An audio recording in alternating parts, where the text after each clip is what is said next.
Welcome to How the World Works, a podcast where we talk about work and our jobs and jobs we've had and the meaning of work in our lives. We work from our working theory, I guess you could say, is that there is a lot more to work than just getting a paycheck. It's a way that we figure out what we're supposed to be doing in the world. I think that people were meant to create and to labor and do things. So we talk to people about their jobs and the way they got to where they are in life. Our guest today is Mike Masnick, who does not know how to describe his occupation. He says the emails I get say tech journalist.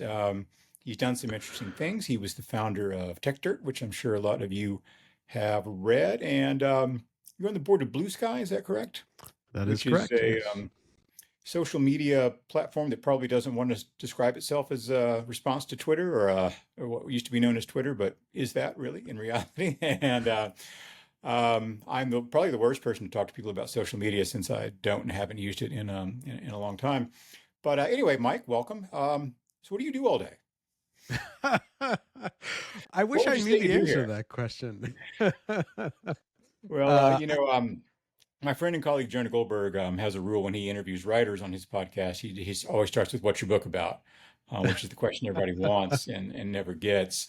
Um, I always have in mind this wonderful interview that Chris Rock did back when he used to have a talk show, and he had Jesse Jackson on one time. And I can't really do Chris Rock. There's so much specific genius in comedy, but the way he said these words, which is so perfectly acidic, he looks at Jesse Jackson and he said, "So Reverend Jackson, what do you do?" And so, what do you do? so at the most general sense, I would like to think of myself as an educator, trying to help people understand fairly complex topics, generally around the intersection of technology, the law, civil liberties, things of that nature. And so that takes many forms. Some of it is what would be traditionally referred to as journalism, and that I'm writing articles, every day or so. I'm writing a few articles. But, it takes other forms as well. So some of that is, having discussions, doing podcasts. I have two or three different podcasts, depending on how you count these days. And then sometimes I write longer papers. Sometimes I help put together events. In the last 7 years, I've started creating games as well, which maybe feels a little bit far afield from the rest of it. But most of those games are really around trying to help people understand fairly complex topics or to think through the implications and realities of modern technologies or technologies that are coming down the road. So all of it, I think, to me, sort of fits into the bucket of how do I help people better understand the world, with a lens towards technology and innovation, but specifically around the intersection of that and the law and civil liberties. Do you know what people like a lot more than they like discussions of public policy and political theory? They like games. Let's talk about that. Yeah, sure. Um, Games are a cool business. I don't remember what year it was, but I remember reading when video games or computer games eclipsed motion pictures Yeah. as a source of revenue and became a larger business. I used to live in New York, and one time I visited, I forget which studio it was, but they've got this big motion capture facility out in Queens, I guess, where they do for one of the video games, which is just really interesting, sort of high tech, kind of cool work. And I have a friend who, I guess he was an advisor on the original, I want to say it was Call of Duty, Mm-hmm. one of the fighting games. He's a military guy and a weapons nerd, and I guess he knew what these World War I weapons were supposed to sound like, and and that was his job. But I love how these nerds drill down into this stuff and really get into it. Um, about building these whole little universes. So I think the game business is just kind of interesting. Tell me about your games and what got you started doing it. Yeah, so I mean, so over the last, as I said, I think 7 or 8 years since we started doing this, we've done all different types of games. So that's included two different like boxed games, like board games, that you could buy, both of which were crowdfunded. The second of which we're about to start shipping. Well, where they're just in theory at the printers right now. We should hopefully be getting a notice that they're actually ready to ship soon. But we've also done in-person games, so getting a bunch of people together. Usually we've done like these large group games for conferences or events where we'll get like 50 or 60 people together, and we'll do crazy things like simulate an election, and Hmm. all the different things happening around an election to sort of see Yeah, how that was that kind of a goes. kind of an interesting mistake on my part. Maybe a language thing because I'm just so and we live in such a debased culture, I suppose, that when someone says games, You I jump make to, games, I immediately think of computer games and never, yeah, not chess, yeah. not playing games with people in person the way normal human beings did for most of human Well, civilization. I, So I I ran yeah, off I the wrong will note direction on that we have done three computer games as one. well, Okay. so you weren't totally off on that. They're maybe not quite as exciting and thrill seeking as Call of Duty or something of that nature, but we have done three separate browser based games, which are sort of simulation style games. So one is a startup policy game where you're running a small startup and having to deal with sort of different policy issues that come up, and trying to make decisions and sort of recognizing the challenges of, how do you deal with when the government suddenly passes a law that puts your entire company at risk or something like that. And then we've done two other games that are specifically around content moderation and what is generally referred to as trust and safety. And so two different games where you're sort of running a social network of some sort. Well, one game where you're a frontline content moderator and having to make decisions as content pops up on your screen really quickly, and you sort of swipe left or right. It's really, that one is more of a phone-based game, and people yell at you, and you have less information than you need, and you have to make decisions based on that.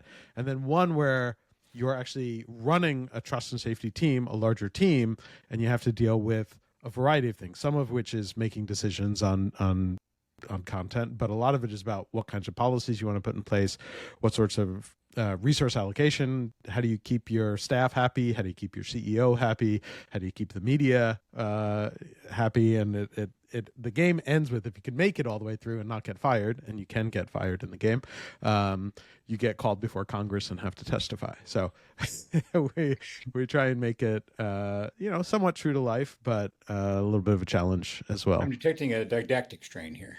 Yes. Yeah.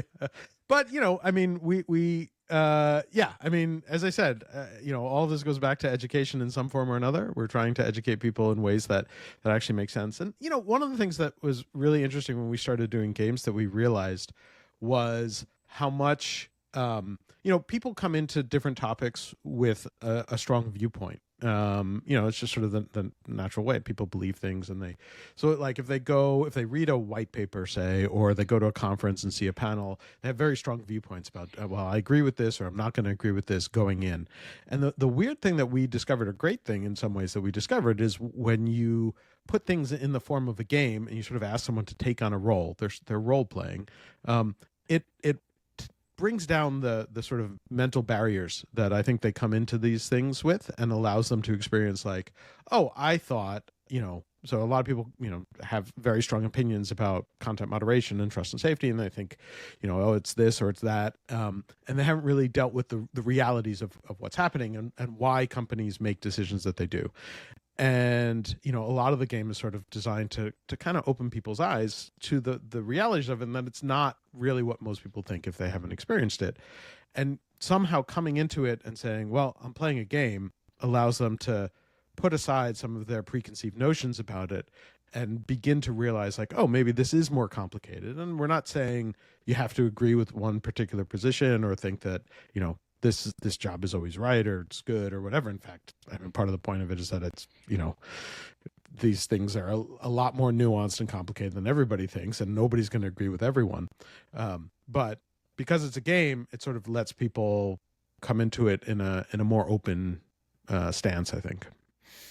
Yeah, I mean, traditionally, there's always been a kind of theory of art that holds that one of its purposes, particularly when it comes to things like theater, is teaching people sympathy of what it's like to be someone else. And this Yeah. kind of play is a way of teaching people that. Although all the generations of kids playing cowboys and Indians and war and things like that doesn't seem to have maybe doesn't seem to have actually brought out what you might want to bring out through playing those sorts of games. So you say that these jobs are not like what people expect them to be. How are they different? Well, I think, there is a sense. So there are a few different things that we've discovered specifically around like content moderation, trust and safety kind of questions, which is that there is an assumption that, one, it's easy to do. And generally, when people think that it's an easy job for people to do, is that they think, well, if companies just moderated the way I would, then everything would be okay. And there's a lack of recognition of how complex humanity is and society is, and especially at scale. Um, and there is obviously a lot of people believe that there should be no content moderation at all. There should be no trust and safety necessary. Just let everybody post whatever they want. But that falls apart really, really quickly when you realize, first of all, if you were to do that, um, whatever site or service you're running would immediately get filled with spam.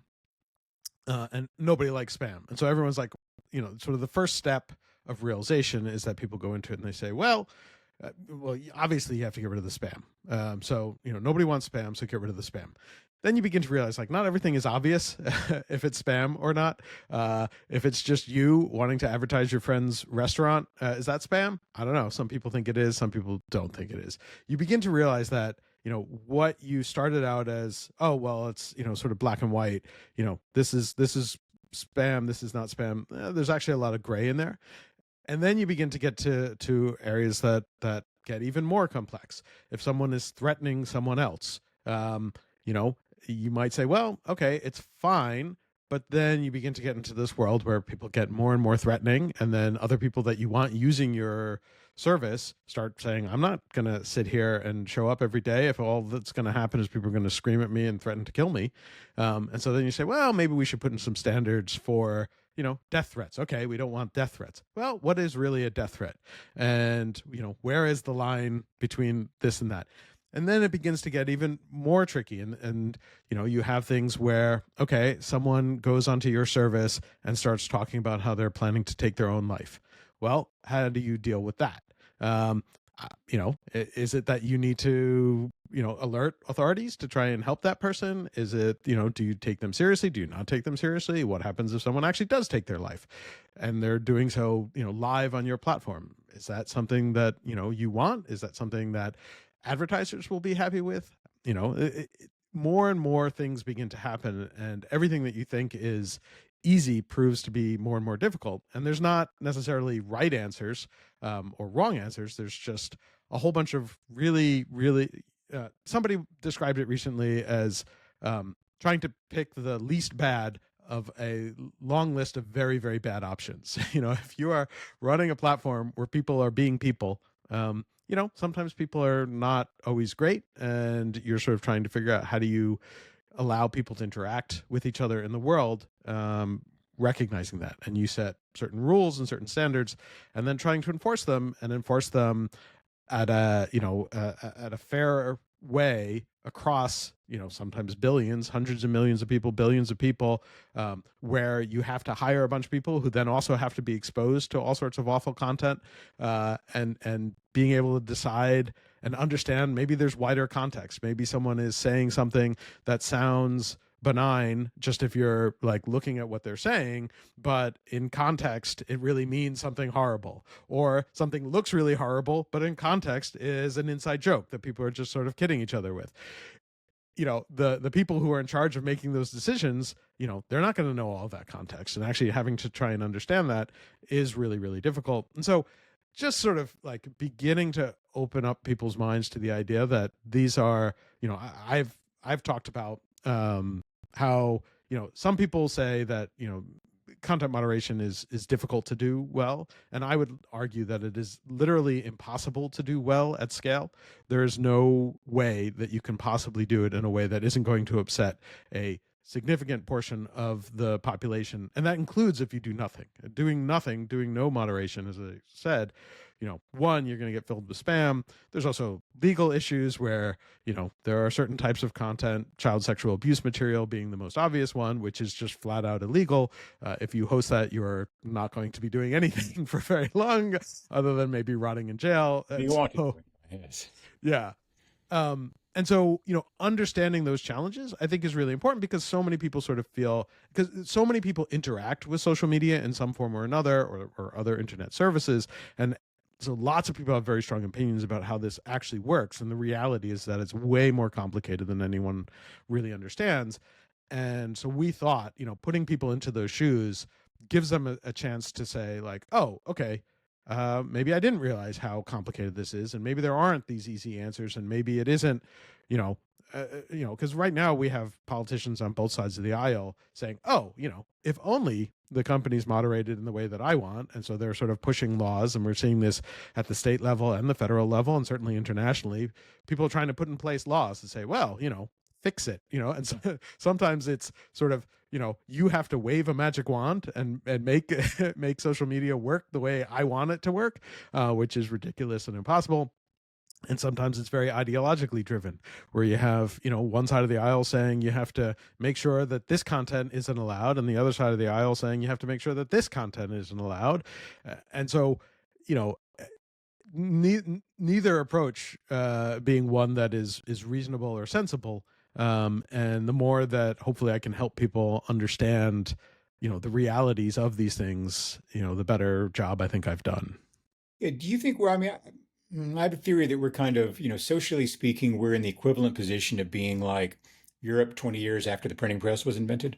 So, Yeah. well, so we didn't really have we didn't have web browsers that anyone used until the middle 1990s. When did Navigator come out? 95, 96, something like that? 95, Yeah, I want to. around there. Yes. And we haven't had this very intimate kind of internet since only since the smartphone, right? Since the iPhone first came Yeah. out, and was that 2012? I want to say so, not very No, long. it's actually a little earlier. It's more like Is it earlier? 2007, 2008 is the smartphone. 2007. Yeah. Okay, yeah. You get old, and your sense of history gets condensed. Um, and so I think of this maybe being a matter of the poison being in the dose, right? So, if you're in the desert, and you're dying of thirst, a glass of water is your salvation. If you're in the ocean drowning, water's your problem. It's the same water, I guess, salt water in the ocean. If you're in a freshwater lake drowning, the water's your problem. So a long time in my life, I was a newspaper editor. And Hmm. most of the newspapers that I edited were for relatively small towns and suburbs. So you would have a community of 60,000 people or 250,000 people or something like that. And people would tend to, because the way the world worked at that point, live in the same area. They weren't necessarily all in your town, but they were, close by, which means they would have relationships with other people who would be reading the newspaper. And even in the earliest days of these things being partly online, that kind of culture still had held. So if you wrote a letter to the editor, your name was on it. People would know you. It wasn't going out into some anonymous, kind of void. And then also there was a matter of volume where if you're the editor, yeah, maybe you get 50 or 60 letters a week, or maybe more than that, but you're only going to publish a few of them. So it's positive content moderation rather than negative content moderation, where Hmm. the assumption is that you aren't publishing these things, but you pick out the good ones, and so you're not getting any particular complaints from people who don't get their stuff in, and you can exercise a little bit of judgment, and you can take time to think about things. There's not the immediacy of the Hmm. internet. But if you're trying to, even I work at the Dispatch, and we're a relatively new, digital media startup, and even our volume of comments would be just very, very difficult for a person to manage without some technological help and a team and all that stuff. So I think that we not only have not developed the processes and the technological tools for doing this in a good way, we also just haven't caught up, kind of emotionally. Yes. Our evolution as people lags where our evolution as technology goes. It's always been that's like the problem of the 20th century moving forward, is that technological change happens a lot faster than we as a species are able to deal with it, which is why we feel so weird in certain kinds of environments. Why jet travel is still so discombobulating to so many people, because we are not made to move that fast. Yeah. The time zones and stuff really, really messes with us. So I think we're in just kind of in a really difficult to manage position.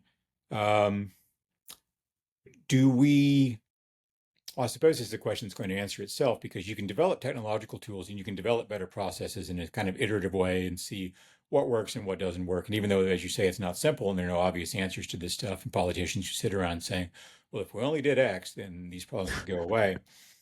But given a choice between doing these, kind of small, imperfect, practical steps and doing the thing that's going to have to happen in the long term, which is a kind of cultural change in our expectations and how we go about this stuff, you can't really legislate a cultural change. You Yeah. can't create one that has to happen on its own.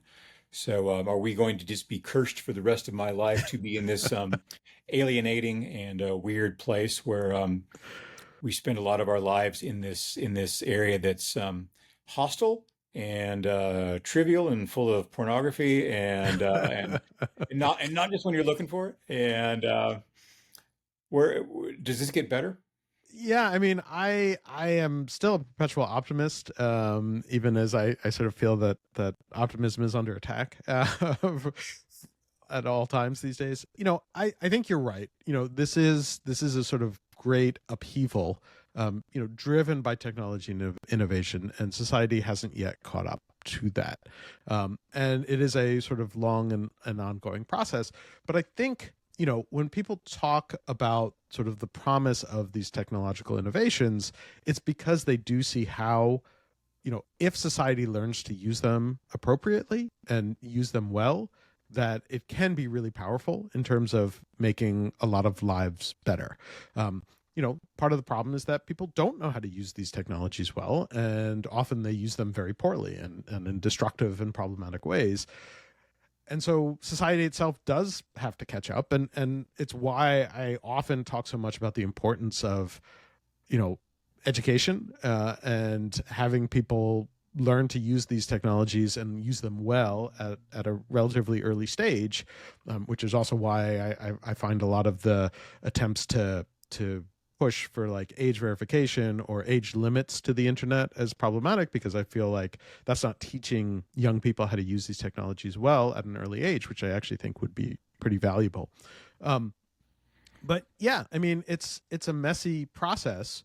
But the original ideas of these technologies were that they were empowering. So you talked about this example of like, you'd have a limited number of letters to the editor, and the editor would decide, and they would only let through a small amount. And the reality was that, not all that long ago, if you had something that you wanted to say, you were fairly limited in your ability to reach people with that saying. You might be able to say it to your neighbors or sort of, people at the bar, in downtown or whatever. But if you actually wanted to reach people, you were stuck behind a series of gatekeepers. If you could even get to the gatekeepers, the likelihood of them actually allowing your speech to make it out into the world was already fairly limited. The most amazing thing, in both good and bad, about the internet was that it sort of took away the gatekeeper role and turned intermediaries into enablers, right? They enabled everybody to have a voice. And again, in some ways that's good, and in some ways that's bad. And there were certain topics that were completely taboo that nobody could talk about before, or you couldn't have sort of widespread mainstream discussions about them, that you suddenly could have those widespread mainstream discussions about them, because suddenly those voices could speak out and could be heard. And that changed a lot of the discussions, and that was, again, for both good and bad. And I think we could all come up with examples of the kinds of discussions that we thought were useful and productive and societally helpful, and those that we thought were not. And so you can't say that, oh, the technology was 100% good or the technology was 100% bad. It unleashed different things in society, and we weren't ready to deal with them. We didn't know how to deal with all of them. And so I still think that the underlying shift from everything being gatekept to ones where suddenly everybody could speak out was really important. What we don't have as much experience with, or as much sort of innate understanding, is when everybody has a voice, how do you know who to trust, and how do you know who do you actually pay attention to, and who is credible and who is not? And we're sort of in this stage now where everyone's sort of trying to figure that out. And it's nice to see new and different voices break through. In the past, I would not have any voice at all, right? Like I got to where I am now, not because of any gatekeeper, but just because I was loud enough for long enough that enough people started paying attention to me that, it kind of worked. But for other people, it hasn't been that way. And so I think, I am still very optimistic about where things go, but I think we have to go through this sort of reckoning period where people really learn how to use these technologies properly. There's a story, possibly apocryphal, but when they were doing the first test of the first atomic bomb, that some of the scientists were worried that the chain reaction might jump into the atmosphere. Yeah. And essentially torch the whole planet and end all life on Earth. And of course, they went ahead and did it anyway. And that's not what happened. But if it had happened, it would have been um, just so poetic that the last human thought would have been, well, it seemed like a good idea at the time. Yes, yeah. Someone was saying the other day, it might have been Megan McArdle, and Megan, forgive me if I'm misattributing this to you, that we should at least be able to entertain the notion that the internet was a mistake, um, that it has done more to coarsen and degrade human intellectual life than to improve it. Now, I'm not sold entirely on that point of view. I think that the problem isn't the technology. The problem is us, as the problem always has been, as it was with the printing press. The first thing they do is print a Bible. The second thing they print is pornography. It's Yes, the same pattern, kind of follows itself everywhere. But I do think it has changed how we, of course, relate to one another sure. um, in the offline world as well. And I think that's particularly true for people who grew up not only in a world in which the internet had always existed in an accessible form, but in a world in which smartphones and social media had always existed in an accessible form.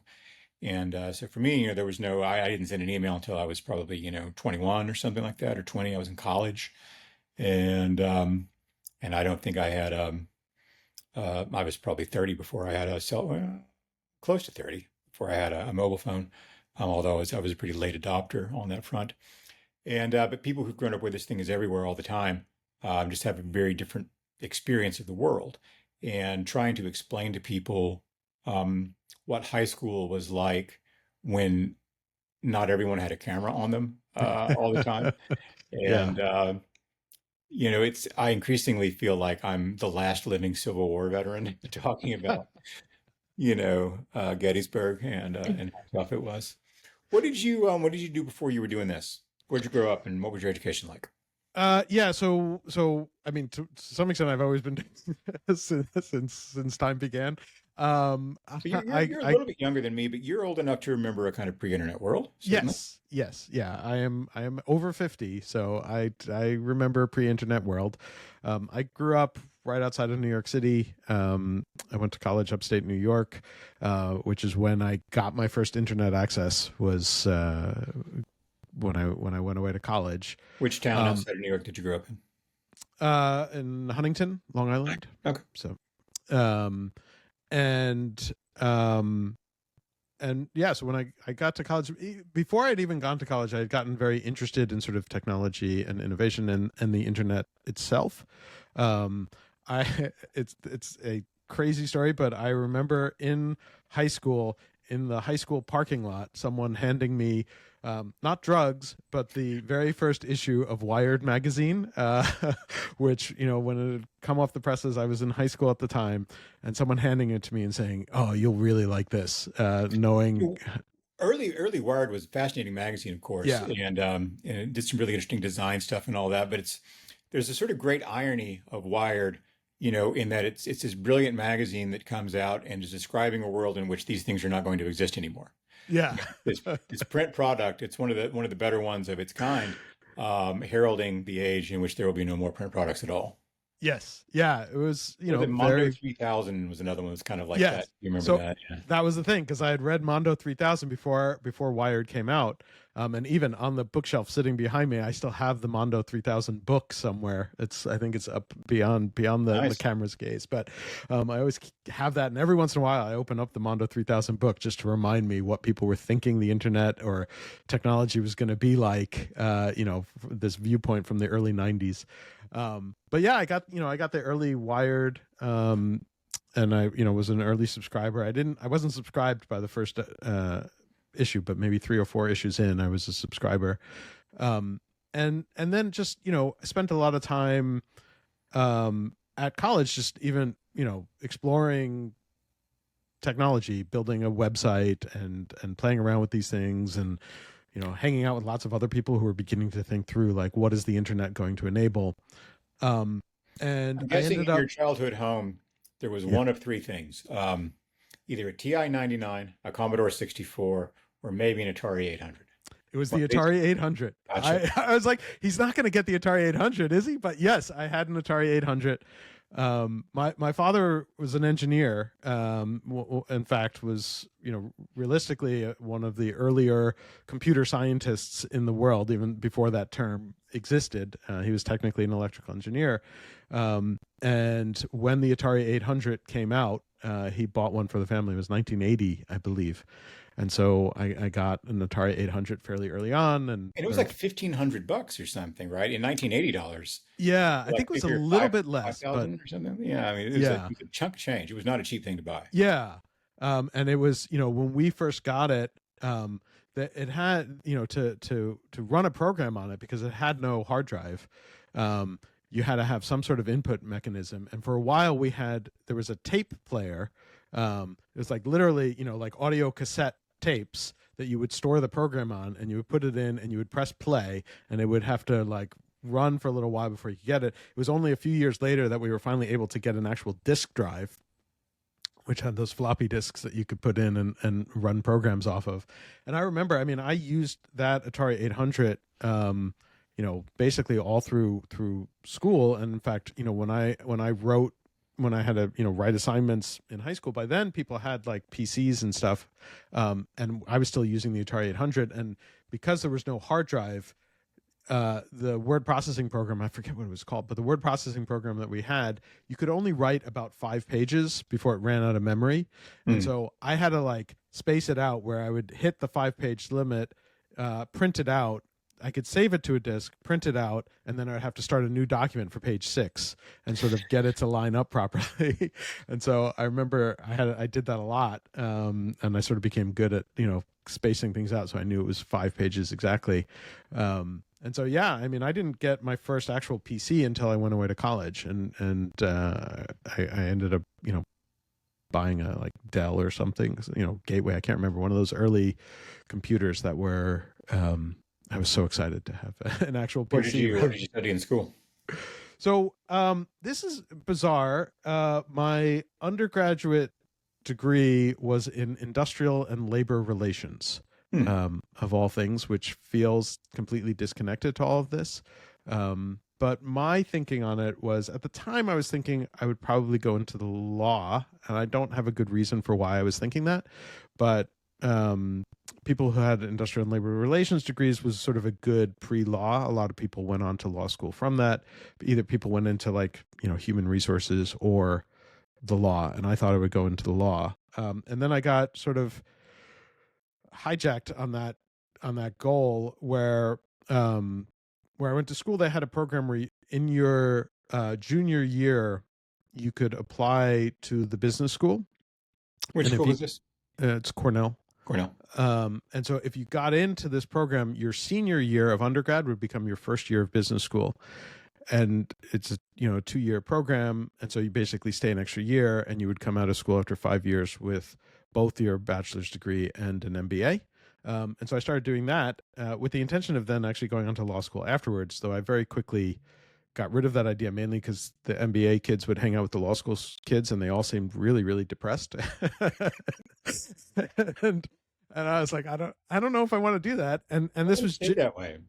What? Yeah. Some of them stay that way. Some of them do. But also there was this, it was the very early days of the internet, and everything was going on and things were taking off. And I started taking classes around entrepreneurship, and I found I had 2 professors who were very, very important to me and sort of my thinking on the world, who were very, both of them whom were incredibly visionary and really saw where technology and innovation were going, even though they were both older, fairly old at the time, had incredible vision, and I sort of took to both of them, and they both sort of became mentors to me, and really encouraged me to think through, like, where's this technology going? What are the opportunities? What are the challenges?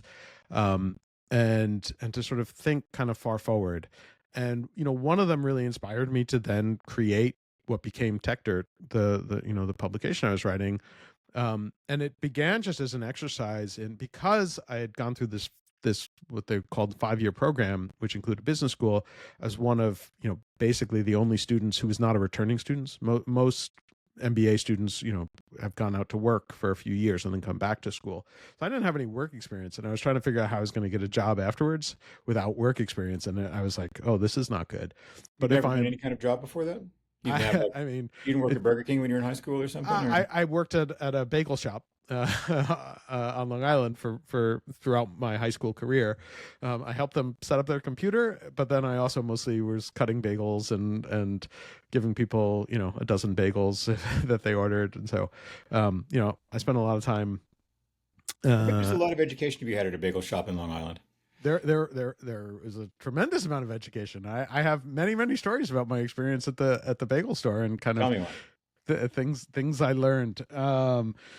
Gosh, what's a good story about that experience? Hey, if I can pull the Atari 800 thing out of a hat, I'm pretty proud of it. If you can't tell, and you can come up with a bagel story. So, oh my gosh. I mean, we had the bagel store was very interesting. It was very popular, and so it would get very crowded, and we'd have huge lines out the door, especially on Saturday and Sunday morning when everybody wanted to get their bagels. The owner of the place was an interesting character, who is now in jail for murder, which is a whole other story, which I don't necessarily need to go down that path. Though I will say the murder that happened did happen in the bagel shop. This was long after I was gone, but it's quite a story. You can all Google that on the internet that I don't like anymore. Yeah. But so mostly we sold bagels, but we also had various pastries and other kinds of baked goods, and there was a giant coffee cake, sheet cake, coffee cake with crumbled stuff on top, and the rule that Bob, the owner, was very insistent on was that you had to, if people wanted coffee cake, they had to take the next slice in the cake. And people would come in all the time and they would say, I don't want an edge piece. I have no idea why people didn't want the edge piece. I don't quite understand. I think it all tastes the same, but people were very insistent that they didn't want the edge piece. And we would have to go through this thing where every time people would say, give me a centerpiece of the coffee cake, and say, I'm sorry, we're not allowed to do that. And I remember getting into an argument with someone who had ordered a lot of food, probably about $100 worth of food, which is a lot from the bagel place, which, we'd usually do sort of $5 or $10 transactions. And they had loaded up all this stuff and they said, oh, and whatever, like 3 pieces of the coffee cake from the middle. And I said, we can't do that. And they said, well, I'm the customer and the customer is always right. And I explained to them the customer is always right, except when it comes to the coffee cake. In that case, you have to take the pieces in order. And they got very mad. They demanded to speak to the owner, and the owner, who was literally making bagels behind me, there was the shelves of bagels behind us. And then behind the shelves was our giant, brick oven where he would be there working and sweating away. And he's, very busy doing this. And so I said, okay, he's not going to tell you anything different. He's going to tell you that we have to take them in order. And I sort of yelled through the things and I said, Bob, someone wants a piece of coffee cake and they won't take an edge piece. And he, am I allowed to curse on this podcast? I prefer if you didn't, but okay, try to I won't then. Polarize it. He used a curse word and basically said, tell them they can F off. Yes. And the person got very angry. This perfectly sensible, well-adjusted guy was later charged with murder, huh? Yeah, what a shock. Yeah. There were other stories that sort of made me less than entirely surprised when he was eventually charged with murder. But without getting into all of that, he basically said, and the customer stormed out and walked off, and there was a huge bag of basically $100 worth of other stuff on the counter that I had to carefully put back bit by bit in order to deal with the fact that we were not going to give in on the coffee cake. Man, there's a play to be written in there somewhere, I think. Oh yeah. Sort of a Glengarry Glen Ross in the bagel shop. Yeah, that'd be a good one. Free idea for anyone out there who's looking for an idea for a new show. So Techdirt, tell me about starting that and what tell me about the kind of business flow of starting something like that. Back when yeah, blogs were sort of a new thing. yeah. And the commercial viability of doing such things was not always obvious to everyone, I don't think. Walk me through what that was like in the early days. Yeah. And so, so it started, as a lark, right? I mean, it wasn't supposed to be a business initially. I was still at business school and I was working with these two different professors, and they were very encouraging and basically said, hey, why don't you write about these things that we're all talking about and thinking about? You're a pretty good writer. Um, and they generally said, you're good at explaining these sort of complex ideas about the future, if you write it. And so one of the professors actually gave This me, is about 1998. this is 97, uh, 97 into 98, was where the discussion so technically started writing in 97. And one of the professors, in particular Alan McAdams, who was an interesting character in his own right, had been um, on the White House Economic Council for Nixon, and had been deeply involved in the IBM antitrust trial from the 1980s, and was really an incredibly deep thinker on like innovation and where the internet was going to go in the early to mid 90s. He eventually gave me class credit to said, why don't you just write, like just get, do more writing.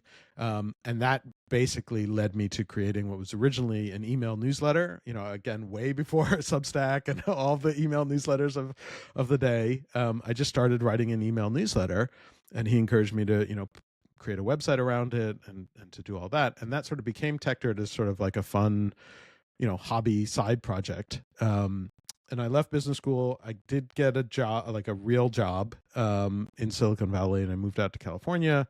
I worked very briefly for a very large company, which was Intel. And then I worked also very briefly for a startup company that nobody has heard of, that nobody remembers. It burned brightly for about a week, and I joined about 2 weeks afterwards and got to watch the entire company collapse, right in the middle of the dot-com bubble. Is When pets.com or something like that? it wasn't even that bright. Like pets.com people have heard of. The company I worked for, I guarantee you nobody has heard of. Okay. And was a really interesting experience. They'd raised a whole bunch of venture capital money, and I joined when there were about 30 people in the company. I watched it grow to about 70 people, and then started to shrink as they were having more and more trouble. And they replaced the CEO while I was there. They had just replaced the CEO, then replaced the CEO again. Then I was there. They replaced the CEO again. It was just like constant infighting between the management team. The management team kept switching around. And just watched the company struggle. It was an interesting lesson to learn from the inside.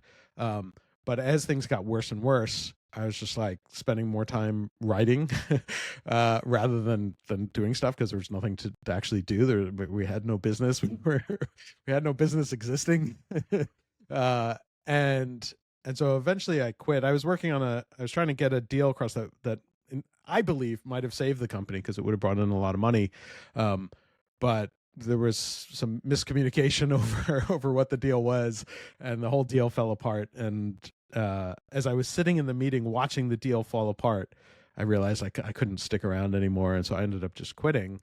And then sort of was trying to figure out what I was going to do afterwards, and if I was going to. I thought I wanted to start my own company, and I still had sort of Techdirt going on the side, and somebody finally yelled at me and was like, why don't you like figure out how to make that your job, which I hadn't even considered, honestly.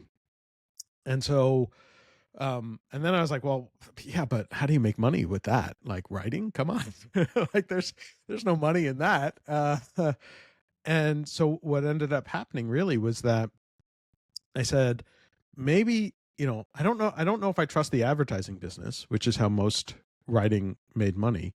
And I'm not even sure how to get advertising. There wasn't like widespread ability to get money for advertising at the time. So the business actually started.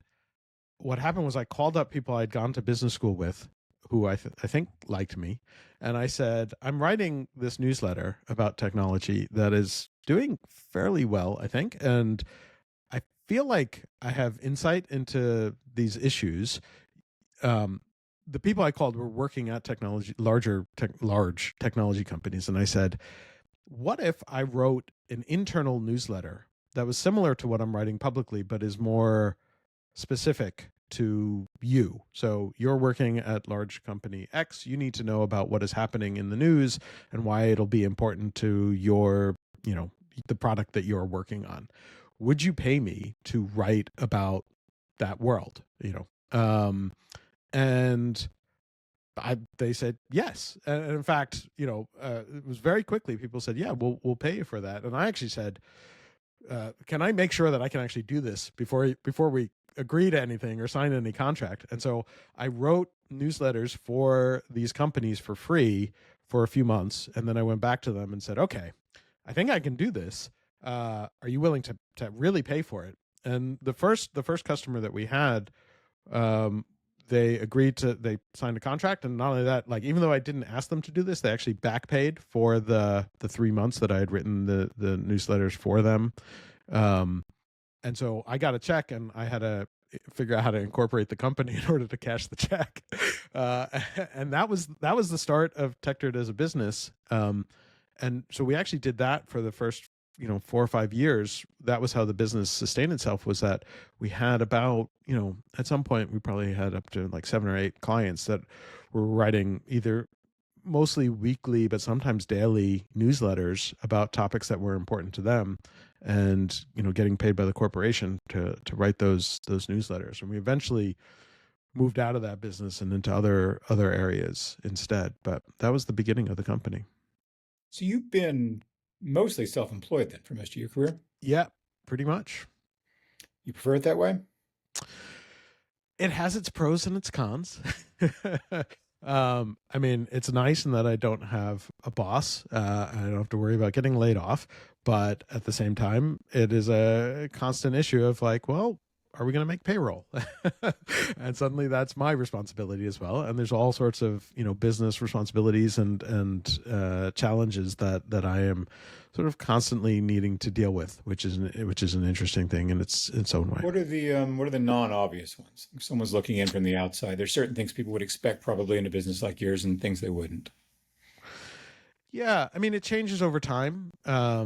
The one thing, and I've talked publicly about this, that if you're a writer, or a business that is involved in publishing, the threats from people who are upset about the things that you're writing are incredibly damaging at times in terms of legal threats and lawsuits. And we've been sued a few times and had to deal with that. But the number of threats that come in to actually sue you greatly outnumbers the actual number of legal threats, and determining like which people are serious and how do you deal with that and how do you respond to that is taxing mentally in ways that are kind of annoying.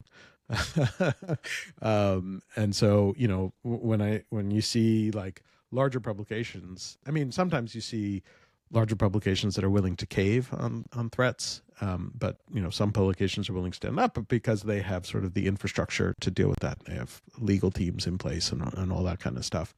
So that's one that sort of first comes to mind. I mean, there are just other general challenges of running any small business and sort of understanding, we got a notice recently about the city that we're based in, who said that like our tax forms were not in order. I was like, what? Like we've filed all our taxes. We have a business license, and we've been here for 15 years. Why are you suddenly telling us that our forms are not in order? It's like things like that come up all the time. Yeah, it's interesting. I mean, you're here at CEI where I work, and which hosts this podcast. We do regulatory reform stuff, and I think that people who haven't done it Yeah. don't realize just how onerous it can be. So I was part of a project to start a daily newspaper in Philadelphia around 2005, I guess it was, something like that. Dumb business idea, by the way, but it was a lot of fun. And I don't think in the entire 5-year history of that business, at least that I know of, it ever got like fully compliant Yeah. with everything that it's theoretically supposed to have. Whereas by contrast, I knew a guy who was relocating his business from the United States to Singapore. And so he calls up, I guess, the State Department in Singapore and says, hey, I'm going to do X, Y, and Z and relocate my business there. And their advice was just, well, obviously there's going to be some paperwork and stuff, but just, come and rent a space and get started, and we'll send a guy over. Yeah. and it'll take a couple of hours, but we'll work through it and it'll be fine. And thank you for coming to Singapore. Welcome. Like, Yeah. Philadelphia, not like that. Yeah. It's like put some money in our hands and we might give you permission to do business in our city, you Yeah. schmuck. And I guess we're not I, supposed to curse. And Yiddish is typically, that's a schmuck is not nice in Yiddish, but yeah, that's very, very different kind of business climate. And some other people I know have remarked on this. And this, of course, varies by state in the United States too, where, in Texas or Utah, relatively easy to start a business. yeah. California, New York, New Jersey, lots of other places relatively hard. Although it's not always the states people expect. People expect the kind of right-leaning states to be sort of more business friendly. But like for years, Louisiana was a hard place to do business. Yeah. And weird legal stuff there, and also just kind of a not super functional administrative culture. More of a good time kind of place than a Yeah. work 60-hour a week kind of I, place. I mean, the other thing that was interesting, because we've always been sort of a decentralized distributed business, is that we've had employees in different places, and managing that has proven to be, really challenging, because, all of a sudden a state will come up and say, you have to do this or comply with that, or like, we always get, I love this, that we always get the employee safety poster that you're supposed to hang in your office, comes every year. And we're just like, I'm the only person in the office. Like, but I can hang it, but I don't think, Are you my supposed to kid, mail them out? Because I got one in the mail a while back. oh, Uh, that you're supposed to mail to your employees. I don't know. yeah, it wasn't from the dispatch and it wasn't from CEI, I don't think. It was from someone I did like a piece Yeah. for or something once. And I'm trying to remember exactly where that came from, but I guess wherever they are, they thought they were obliged to send copies out.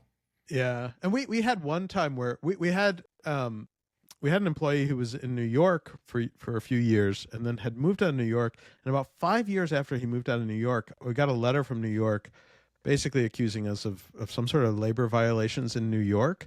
And we're like, we don't have anyone in New York. And they demanded that I appear in front of a judge in New York with like 5 days notice.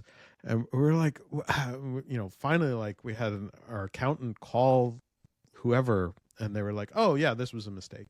But I was like, you send this really threatening letter, which is like, you have to appear, or like, there's going to be a warrant out for your arrest or something. I mean, so like all sorts of weird little things like that pop up over time. The threat thing you were mentioning just kind of brought me back to my newspaper days. Weirdly enough, I got a lot more death threats when I was running community newspapers than I do like doing political commentary. And normally it was people who didn't want their name to appear in the police blotter Yeah. because they'd been arrested for a DUI or something like that. And these are always people who didn't really know how the world actually works, that this stuff's already public information. I'm just sort of collating it and putting it together. And it'd always be some guy who's involved, in a custody dispute. Yep. And if my wife's lawyer sees this stuff, it's going to be a problem for me. And I always tell him, your wife's lawyer's already seen it. If I've seen it, he's definitely seen it. But I had a secretary who was this very nice elderly lady, and people would come in. I want to talk to the editor, and blah, blah, blah, blah. And she would just say, go up to the stairs and take a left. And the big guy with the gun sitting on his desk, go yell at him. And that's how we dealt with that. Although I guess in some ways I get spared some of that. I mean, my email is just atrocious, of course, Yeah. in terms of the stuff people send me. Although I've taken some steps to make it, more difficult, I guess, to get in touch. But sort of a weird tangent here, but I just happen to know this from having, worked at National Review and now the Dispatch and some other places. But for people like us, being in a kind of public facing business involves a lot of, threats and kind of, Yeah. abuse and sort of stuff. Like if you're a 23-year-old woman, Yeah. like it is So a much worse. whole Yeah. different world. It Yeah. is just a whole different world. I wonder Yeah. if it's actually bad enough that it keeps women out of those occupations. It probably I think it does. does. I mean, Yeah. it's draining, and I know I don't get it nearly as bad as lots of other people. And so, I can't imagine. I've had people show up at my house, which is not an enjoyable experience. What were they Um, showing up at your house about? What had got on their radar? I mean, this was of all the situations where somebody shows up at your house, this was probably one of the least bad. But somebody showed up at my house on a Sunday afternoon because I had written something about how someone had gotten an entire legal case file sealed, which it shouldn't have been. It was is not the same thing as like the person who didn't want their DUI in the police blotter, but it was a that kind of thing. Somebody was just upset and somehow convinced a court clerk to seal an entire file of what should have been a very public lawsuit. Um, Hmm. and so this person decided that I knew the secret to sealing a legal filing, and they wanted their own legal filing sealed, and so showed up at my door uh, on a So just Sunday. straight up crazy person then. Yeah. Basically saying like, hey, I'm not here to harm you, which is a great way to start a conversation. And saying like, well, you wrote this article a few months ago where, you showed how to hide this court docket. And I'm just kind of curious because I have this lawsuit that I want hidden. And I was just like, one, you probably don't want to try and do that because if anything, that might just get more attention to it. But you know, Oh, which reminds me, you coined the term Streisand effect, didn't you? yes. Was it related to this? It wasn't related to this. This was, the person showing up at my house happened many years after the Streisand effect thing came up, which was just this shorthand for. I'd seen a whole bunch of these stories in kind of the early internet where lawyers, I think pre-internet lawyers, really, it became sort of the standard thing, which is like, if somebody hires you to scare someone, you send the most threatening possible letter you can send. And I'd seen a few cases of that backfiring in the early internet because people would like talk about it on the internet and people would be like, what the? Yeah. And so that happened with Barbara Streisand where this guy, oh God, I'm blanking on his name and I feel bad. Ken Adelman, I think, was this, successful Silicon Valley startup guy who decided, this is pre Google Maps, this is pre all this stuff. This is 2001 timeframe. Decided he was going to photograph the entire west coast of the United States. He had a helicopter or rented a helicopter, would go up there with a very powerful camera and just flew along from the southern tip to the northernmost thing and wanted to photograph the entire west coast and was going to do it like every year or so to document and post every picture on the web to document coastal erosion. That was the thing that he decided he was going to do. So as he did that, somewhere People along had a lot of money in the early days of the internet, didn't yes, yes, absolutely. And so as he did that, one of the photographs that he took down in Southern California happened to be Barbara Streisand's palatial coastal estate. And he posted all the pictures on the internet and he allowed people to put annotations on the pictures. And so someone posted on that picture and said, this is the Streisand estate. He didn't do it. And she sued him for, I think it was $50 million for posting this picture. And, he wisely fought back against the lawsuit. And as soon as the lawsuit was filed, the Associated Press picked up on the story. And what came out, which was just absolutely amazing, was that prior to the lawsuit, I think, they checked their logs. And I think the number was like 7 people had visited that photograph, 2 of which were Streisand's lawyers, based on their IP address. So, like maybe 5 people had seen it. And one of them was probably the person who had added the Streisand estate to the photo. And then as soon as the AP reported on it, it was like 500,000 people saw it that day. And so I just thought this was like a really interesting story about what happens when you try and censor content. And then another one of those stories came up, a year or 2 later, and I referred back to that story of what happened with Streisand. And I said, we should have a name for this. Let's call it the Streisand effect. And it took off, and I had nothing to do with it taking off as a concept. But suddenly people started using that as sort of a shorthand for, what happens when you try and disappear information online, which, as I said, was part of what I was telling this guy who showed up at my door. There was a guy who used to hang out in a coffee shop that I would go to who was like a conspiracy nut, and he, Bilderbergers and that kind of stuff. Would just go on and on and on about it. And but it was kind of a smallish town. We all sort of knew each other, and so one day a couple of friends of mine and I just went to like random like Pentagon and State Department websites and just started printing out pages and then redacting them. Oh And gosh. we had too much time on our hands, so we made a photocopy and then made a photocopy of the photocopy and then did that a couple of times so it looked good and grainy and all that kind of stuff. And just put them in a bundle and mailed them to the guy. Oh, And he lost his mind. yeah. It was pretty great.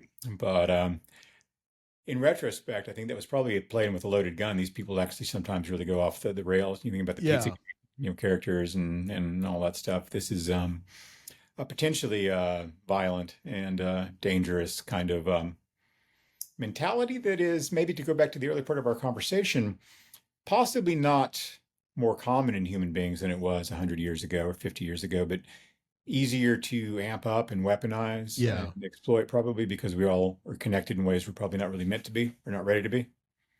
Yeah, I mean, I think that is the concern, and that is the thing that society sort of needs to sort of grapple with, which is that we're in this world where, you know, uh, ground truth is sort of flexible, and if you want your truth to be whatever you want it to be, you may find other people who will pump that up and support that. Um, and I think that's generally problematic. I think there are obviously things that people can disagree on, but there are certain things that are like truth that people shouldn't be able to disagree on. Not shouldn't, whatever, but like you should recognize what is truth and what is not. And we've created this world where you know where there are people who will support any view no matter what it is. And that's why I sort of keep going back to the education component of it. I mean, I really think that training people how to understand what's real and what's not is so important for sort of the future of society. And we're just not quite there yet. Yeah. Well, I feel like I could talk to you for a long time about this stuff, although we're getting close to the end of our time here. But I guess a closing question for you, which is, so in 6 or 7 months, when AI takes your job, what are you going to do next? Oh man. I don't think AI is taking my job. I do think AI has actually been super helpful to my job. I've written How about so? this. I've written about this. I wrote about this about a year ago, and I'm really due for an update because it certainly has changed a little bit. To me, I actually think most people are using AI wrong. I think it's an incredibly useful and powerful technology when used properly, and most people are not using it properly. So most people look at AI and writing and they think, well, it's going to replace all the journalists because it can write. Um, and if you go to any AI system and you say, write an article in the style of Techdirt, it's not good. In fact, it's really bad. But it's actually really, really useful for me, not in the writing, but as a constant brainstorming tool slash something to bounce my ideas off slash editor. And everything I write goes through a human editor. I'm not firing my colleague who edits all of my pieces. But what I'm able to do with AI is deliver to them a much more thorough, a much better piece in the end, because I what I end up doing is I write my entire article without using any AI at all. And then I have a set of very, very detailed, I think this actually matters, but very detailed, very thorough prompts that I ask the AI. And I say, basically, I've trained the AI that I use on Techdirt articles, first of all. So I'm saying, I am writing for Techdirt. This is what a standard Techdirt article is like. This is what the audience is like. This is what they expect. They're not expecting the kinds of things that other publications might expect. And then I sort of say, I need you to be a tough but fair critic of what I've written. Go through this and tell me, where is it weakest? Where are people most likely to be able to challenge what I'm saying? How can I strengthen those arguments? I have a bunch of other things in the prompt, and the AI will go through it and say, really interesting things. It'll pick up on things like, you mentioned such and such in the opening. That feels like the key thing that you're going to talk about, but then you don't mention it again until the 18th paragraph. Maybe it should be moved up. Or this argument sort of feels a little bit weak and you're sort of rushing through it. I think you need to emphasize things, things that a good editor will do and that, my human editors will do. But if I can take care of that before I even hand it off to them, I feel like then they can focus on things that are even more productive as well. And so it's actually made me a much better writer, and it sort of continually drills into my head, like, think about this, how do you do a better intro, how do you tie things together, and it often sort of recognizes patterns that I get into faster than say my human editor does. And so I found it really useful in a lot of ways, but I don't think it's quite going to take over my job. I think it's just making me a much better writer. Oddly, because I spend so much time sort of bouncing ideas off of it, it hasn't made me a faster writer. If anything, it's made me a slower writer because I spend a lot more time with each article because it's constantly yelling at me about how to make the article better. And so that's been interesting. I'm also playing around with AI now, and this is like the next thing I want to write about at some point. I've been building myself a productivity tool, sort of, you could probably call it like a task manager kind of thing, or to-do list kind of tool. But like everyone that's out there is terrible as far as I'm concerned. Like I've never found one that actually works for me and the way my brain works. So I've actually been telling an AI to build one for me that meets my specifications. And I've started using it in the last few days, and it's like changing my productivity focus. And it's kind of an interesting experience. So I'll probably write about that at some point as well. And so, I still look at AI as a really useful tool and something that can make me better at what I do. I don't really see it so much as replacing my job. I could be wrong. Hey, maybe it does get better, and maybe it reaches the point where it just starts writing for me, and then I don't know, I'll have to find something else to do. But Yeah, I tried to train an AI on my work. It just kept trying to short treasury bonds afterwards, so wasn't entirely successful. Then it deleted itself when it figured out that it couldn't. So that there you was go. Mike Masnick, thank you so much for your time. I enjoyed the conversation very much. Same. This was fun.